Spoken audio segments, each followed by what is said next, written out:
All right, news time.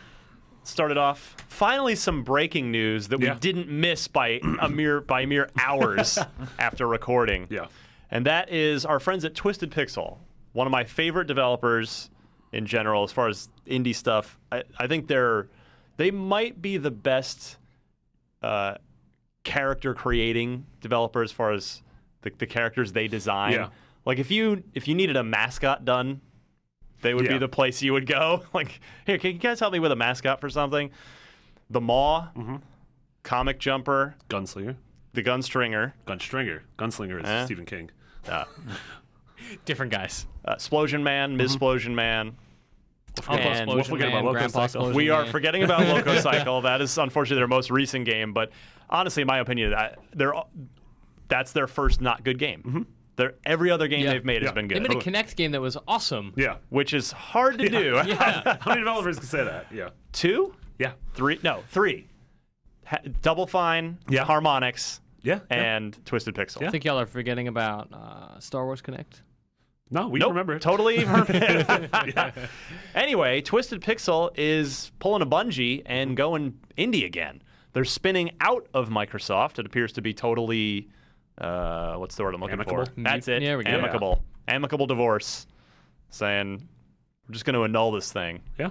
We made one bad game together. We're gonna stop We staying still together love for the each other, kids. but Yeah. this doesn't work for us This isn't anymore. your fault, guys. It's not our fault for not buying Loco Cycle. Oh god, that game. It's true. Yeah.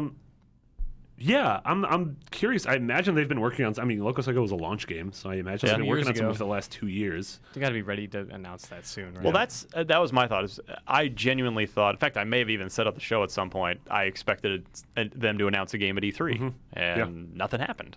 I wonder. This has got to be part of the reason why.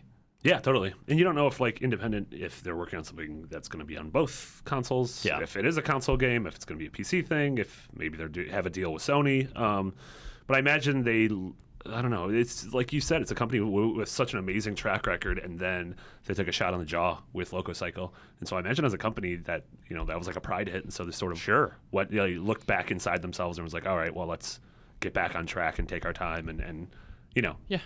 find our voice again. And this kind of thing is only good for everybody, right? Like getting a developer making games for more platforms equals more sales. Yeah, totally. So- Well, did you guys see Nathan Vella from Cappy's?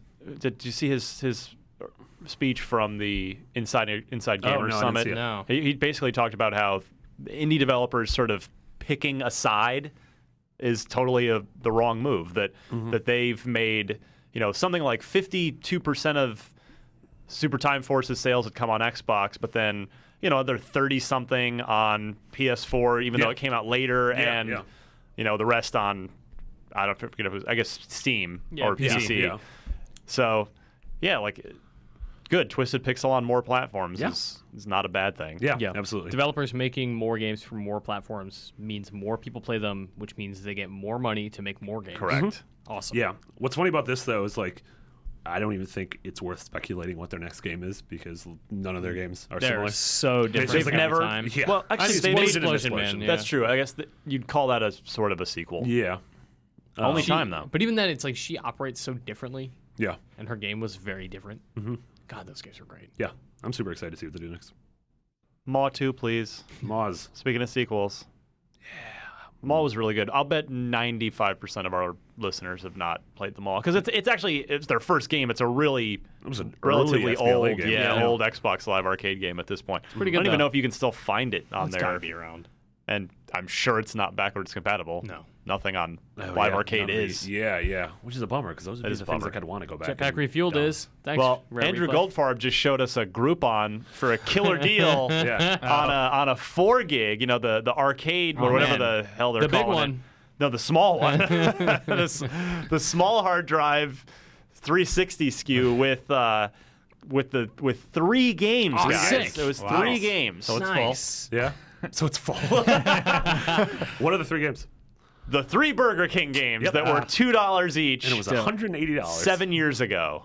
And then in the span of $180 a 30-second Google search, Altano found a $90 bundle that had Red Dead Redemption, Skyrim, and I was like, all right, well, don't buy that.